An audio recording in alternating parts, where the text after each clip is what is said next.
మొన్న ఇక్కడే కూర్చున్నాము. ఇదే ఛానల్ ద్వారా నాకు ఇంటర్వ్యూలో ఒకటి మీరు చెప్పారు. ఊళ్ళో పొలాలున్నాయి అంట, ఇన్నోవా కార్ ఉందంట, ఇలాగా పెద్ద ఫ్లాట్ ఉందని చెప్తున్నారు. మరి అని వాస్తవమేనా అని అడిగినప్పుడు మీరు ఒక మాట చెప్పారు. జగన్ గారు ఇచ్చిన ఒక ఇల్లు మాత్రమే ఉంది నాకు అని. కానీ ఇప్పటి వరకు ఆంటీ అనేది జస్ట్ నార్మల్‌గా ఫుడ్ కోర్ట్ ద్వారా ఒక ఫుడ్‌కి మాత్రమే ఫేమస్ అయిన ఆంటీ ఒక్కసారిగా పొలిటికల్‌కి మార్చేసుకున్నారు. నిజం చెప్పాలంటే ఒక రకంగా ఆంటీ పొలిటికల్ వాటికి గూడా వెళ్ళిపోయారు. రాజకీయాలకు సంబంధించిన వాటిలోకి గూడా మిమ్మల్ని వాడేసుకున్నారు. సో, దాని మీద ఏమైనా క్లారిటీ ఇవ్వగలరా? అసలు జగన్ గారిది మీకు ఇల్లెప్పుడొచ్చింది? ఎప్పుడిచ్చారు? ఎక్కడొచ్చింది అనేది? అంటే చాలా మందికి దీని మీద అనుమానాలున్నాయి. ఆ అనుమానం మీద ఒక చిన్న క్లారిటీ ఇవ్వండి. అందరూ పొద్దున్నుంచి ఇదే అడుగుతున్నారు. అదైతే మాకు తెలీదు. తెలీదు. ఇట్లా మీరే కదా అడిగారు. అది ₹1,00,00,000 ఇది ఉందంట కదా, బెంచ్ కార్ ఉంది కదా అని అడిగినప్పుడు ఇక నేను చెప్పాను. నా పేరు మీద అంటూ అది వచ్చిన ఆస్తి అంటే అదొకటే. అది మొన్న నవంబర్‌లో వచ్చింది. మొన్న నవంబర్‌లోనే 2023 నవంబర్‌లో వచ్చింది. అయితే అది కూడా ఇంకా అంటే నా పేరు మీద ఉన్నదైతే అదొక్కటే నాకంటూ. ఇక అది కూడా ఇంకా బ్యాంక్‌లో లోను ఉంది. అంటే అది అప్పు తీరినాకే కాగితాలు మనకిస్తారట. అది వస్తే ఇక అదొక్కటే ఇక నా పేరు మీద ఉన్నది. అది ఆస్తులంటే నాకంటూ ఏమీ లేవు. అదొక్కటే నాకు ఆస్తి. ఓకే. అంటే నార్మల్‌గా ఆ ఒక్క మాటని తీసి ఇప్పుడు నిజం చెప్పాలంటే 2 తెలుగు రాష్ట్రాలు ఆ ఒక్క ముక్క ఎక్కడెక్కడో తిరుగుతా వస్తుంది. అంటే జగన్ గారు మీ పాలిట దేవుడు అన్నట్లు జగన్ గారు మీకు ఆ ఇల్లు ఇచ్చారు అన్నట్టు చాలా వరకు మీరు ఆ వైసీపీ తరపున ఒక స్టార్ క్యాంపెయినర్ అన్నట్టు చూపిస్తున్నారు. అది ఎంతవరకు వాస్తవం అసలు ఇప్పుడు? తెలీదమ్మా. తెలియకుండా ఏం మాట్లాడాను. అసలు అదేంటనేది కూడా మీరు చెప్తుంటే నాకు తెలుసు. అంటే అది ఏం జరిగింది, మిమ్మల్ని ఇలా వాడుకుంటున్నారన్న సంగతి కూడా మీకు తెలియదు. ఇలా అసలు ఏం అది మీరు పొద్దున్న మీరు వచ్చి అడిగిన దాకా కూడా మాకు తెలీదు. అదేంటనేది తెలీదు. మళ్ళీ ఇప్పుడు మీరు అందరూ ఒకళ్ళ తర్వాత ఒకళ్ళు ఇంకేమన్నా తెలియడానికి కూడా అసలు ఏం జరుగుతుంది ఏంటి, ఇంతమంది వస్తున్నారు అంటే తీస్తున్నారు, వెళ్తున్నారు, వస్తున్నారు అంటే చాలా మంది పొద్దున్నుంచి వస్తూనే ఉన్నారు. 5 మినిట్స్ 2 మినిట్స్ అంటున్నారు. అట్లా ఇక అంటే ఏంటి ఇక తెలియదు. ఇక అంటే అసలు ఏం జరుగుతుంది అనేది మాకు అసలు తెలీదు. ఇంకా బయట ఇదనేది మాకు అంటూ తెలీదు అసలు ఏంటనేది. ఓకే. లాస్ట్ మీరు 10 days బ్యాక్న ఇదొకటి జరిగింది. ఎలాగో ట్రాఫిక్ ఇష్యూ వచ్చింది. అండ్ నిన్నటికి చూసుకుంటేనేమో సడన్గా షాప్ క్లోజ్ చేయించేశారు. మళ్ళీ వెంటనే సీఎం గారి ఆఫీస్ నుంచి మళ్ళీ మీది రీఓపెన్ చేయాలి అనే ఒక ఆర్డర్స్ పాస్ చేశారు. అంటే ట్రాఫిక్ పోలీసులకి ఏ ఆర్డర్స్ వల్ల మీ షాప్ని క్లోజ్ చేయించారు, మళ్ళీ ఏ ఆర్డర్స్ మీదన వెంటనే షాప్ రీఓపెన్ చేయించాలనే థాట్ వచ్చింది? అసలు ఈ మధ్యలో ఏం జరిగి ఉండొచ్చు? తెలీదు మాకు. ఏమీ తెలియదు మాకు. అటు గురించి అన్ని తెలివితేటలే ఉంటే అంత ఇది ఉంటే ఇందాక తెచ్చుకోం కదా. అసలు ఏంటనేది అసలు ఏం జరుగుతుంది అనేది. కాకపోతే ఇప్పుడంటూ ఇక మాకంటూ ఒక టైం కేటాయించుకుని అసలు ఏం జరుగుతుంది ఏంటి అనేది కూడా మేము ఇప్పటి నుంచి తెలుసుకోవాలి. ఓకే. యాక్చువల్గా ఒక చిన్న వ్యాపారం నుంచి ఒక ఫుడ్ కోర్ట్ నుంచి ఇప్పుడు ఫేమస్ అయిన ఒక సక్సెస్ఫుల్ లేడీ, అక్కడ నుంచి మళ్ళీ మిమ్మల్ని రాజకీయాల్లోకి లాగేశారు. మీకు తెలియకుండానే మిమ్మల్ని రాజకీయాల్లోకి లాగేశారు. యాక్చువల్గా చెప్పాలి అంటే మీరు ఏదన్నా అడుగుతుంటే నాకు తెలియదు అని మీరు చెప్తున్నారు. బట్ నిజంగా ఇది మీకు డెఫినెట్లీ మీకు తెలియకుండానే మిమ్మల్ని లాగారంటే మీకు ఏం బాధ అనిపించట్లేదు? మీరందరం ఎట్లా చెప్తున్నారు, నాకు అసలు ఏంటి అనేది నాకు ఇప్పటి వరకు నాకేం తెలియదు. మీరు వచ్చి అడిగితేనే, మీరు వచ్చి ఇచ్చేస్తేనే నాకు తెలుసు. అయితే తెలియదు నాకు. ఎవరో వచ్చి మీకు ఇలా కూడా చెప్పలేదు కనీసం ఇలా జరుగుతుంది బయట అని? చెప్పింది అయితే మీరు అడిగితేనే కదా చెప్పాను నేను. నా పేరు మీద ఉన్నదైతే అదే. అది కూడా నేను అప్పు కడితే అది నాకు వస్తుంది కాగితాలు. ఓకే. అది కూడా ఇంకా పూర్తిగా రాలేదు. అంటే నా కంటూ ఉన్నదైతే అది ఒకటే.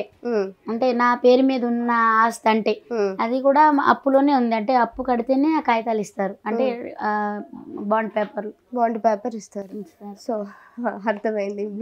మీరు నాకు క్లారిటీ ఇచ్చారు, నాకు అర్థమైంది. అండ్ ఒక రకంగా మాట్లాడుకోవాలి అంటే మీరు ఫుడ్ ఫేమస్ అయిపోయింది, ఓకే, మాట్లాడుకోవచ్చు.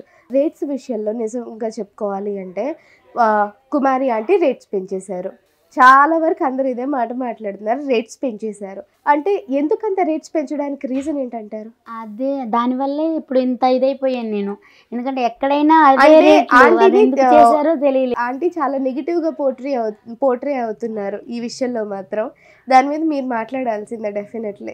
అంటే అదే చెప్తున్నా నేను. అది నేను ఒక్కదాన్ని అయితే కాదు, అందరూ పెంచిన తర్వాతే, అది కూడా నా కస్టమర్స్ చెప్తేనే నేను పెంచడం జరిగింది. అవునా? నేను నా అంతరికి నేను పెంచలా, నా కస్టమర్స్ చెప్తేనే. ఎక్కడైనా 120 rupees non veg, 80 rupees veg అమ్ముతున్నారు ఆంటీ అని, అక్క అని అందరూ అక్క, ఆంటీ, వదిన, దీది, బాబీ అట్లా పిలుస్తారు. అట్లా ఇక వాళ్ళందరి అభిమానంతో అన్నీ ఎక్కడైనా ఇంతే ఉంది రేట్ అని చెప్పి వాళ్ళకి చెప్పడం వల్ల నేను పెంచడం జరిగింది. ఓకే. యాక్చువల్గా రెస్టారెంట్లు చూసుకుంటే చాలా మంది రెస్టారెంట్లకి వెళ్ళలేరు, చాలా వరకు ఆటోలు నడుపుకునే వాళ్ళు, జస్ట్ అక్కడక్కడ పని చేసుకునే వాళ్ళు, అలాంటి వాళ్ళు మెయిన్గా చూసేది మీ వైపే, స్ట్రీట్ ఫుడ్ వైపే. సో అలాంటిది మీరే పెంచేస్తే మేము ఎక్కడికి వెళ్ళాలి, మేమేం తినాలి, రెస్టారెంట్లో కూడా లేవు ఈ రేట్లు అని అన్నారు. అంటే మీకు అనిపించిందా నిజంగా నేను అంత రేట్లు పెంచేసానా, కనీసం ఆటో వాళ్ళు అంటే ఆటో నడుపుకునే వాళ్ళు, బయట చిన్న చిన్న పనులు చేసుకునే వాళ్ళు కూడా తినేలానంత రేట్ పెంచేసానని మీకు ఎప్పుడు అనిపించలేదా? అంటే పెరిగిన ధరలను బట్టి, అప్పుడు 50 రూపాయలు 500 బియ్యం కట్టున్నప్పుడు సింగిల్ 20 రూపాయలు పెట్టాము, ఫుల్ 40 రూపాయలు పెట్టాము. ఇప్పుడు పెంచుకుంటూ ఉంటే 10 10 10 అంటే 40 నుంచి 50, 50 నుంచి 60, 60 నుంచి 70, 70 నుంచి ఇప్పుడు 80. ఏది ఇన్ని సంవత్సరాల్లో 10 10 అంటే రేట్లు పెరిగిన దాన్ని బట్టి. ఇప్పుడు 500 దగ్గర నుంచి 700, అట్లా 900, 1100 అలా ఎలా పెరుగుతూ అయితే వచ్చిందో, అలా పెరిగినప్పుడల్లా కూడా 10 అందరం మేమే కాదు అట్లా పెంచుకుంటూ రావడం జరిగింది. చికెన్ కూడా ఒకప్పుడు వెజ్ 40 రూపాయలు ఉంటే, నాన్ వెజ్కి వెజ్కి 10 రూపాయలే తేడా. 50 రూపాయలు, తర్వాత 60, తర్వాత 70. అది కూడా అంటే 10 10 పెంచుకుంటూ ఇన్ని సంవత్సరాల నుంచి 10 10 13 సంవత్సరాల నుంచి 20 రూపాయల నుంచి స్టార్ట్ చేసి ఇవాళ అట్లా. ఓకే. సో మీ అంతటా మీరు పెంచలేదు? పెంచలేదు. ఓకే. మీ దగ్గరకు వచ్చే వాళ్ళు చెప్తే పెంచారు, బట్ దానివల్ల మీరు నెగిటివ్ అయ్యారు. మేము వచ్చిన వాళ్ళు చెప్పారు. మళ్ళీ తర్వాత యూట్యూబ్లో ఇప్పుడు తీస్తారు కదా అందరూ, అసలు నిజమంతా అవుతుంది ఎంత అంటే కస్టమర్ చెప్పారు. అసలు ఏంటి అంటే మాకులాగా అందరూ తీస్తున్నారు కదా, ఒకళ్ళు కాదు కదా అని చెప్పి చూసాం. చూస్తే అందరూ అదే రేటు పెట్టారు. మరి అయితే మళ్ళీ అప్పుడు దాకా మాకు తెలీదు. అంటే మీ పక్కన కూడా చాలా ఫుడ్ కోర్ట్స్ ఉన్నాయి కదా, వాళ్ళ దగ్గర కూడా సేమ్ అందరిది ఒకటే రేటు. ఒకళ్ళది నాది ఎక్కువ వాళ్ళది తక్కువ అని లేదు, వాళ్ళది ఎక్కువ నాది తక్కువ అని లేదు, మొత్తం అందరిది. ఇప్పుడు ఆ అడ్డాలో కూడా అందరూ ఒకటే రేటు. మరి అంత రేట్ అయినప్పుడు మీ మీద ఎందుకు అంత ఫోకస్?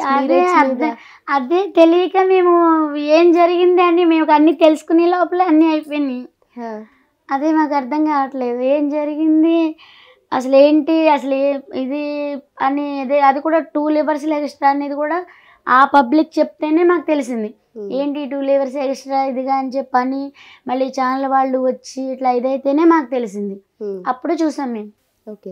నార్మల్గా రెస్టారెంట్స్కి అయితే ట్యాక్సెస్ ఉంటాయి కదా, జిఎస్టీలు కట్టాలి, వాళ్ళకి లైసెన్సులు ఉంటాయి కాబట్టి వాళ్ళు ట్యాక్సెస్ వేస్తూ ఉంటారు.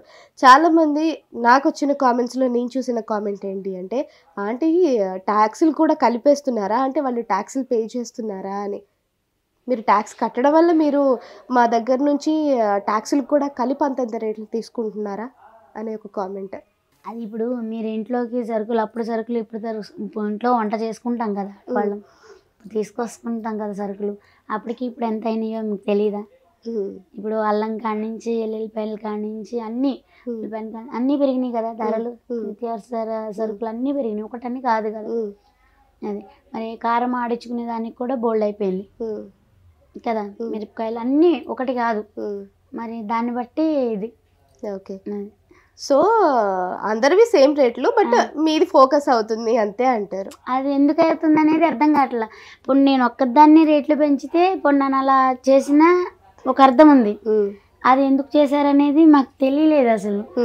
అంత అది ఇంత ఇదైంది అట్లా ఇదనేది తెలుసుకునేటప్పటికి అంతా జరిగిపోయింది, ఇట్లా అయిపోయింది. ఓకే.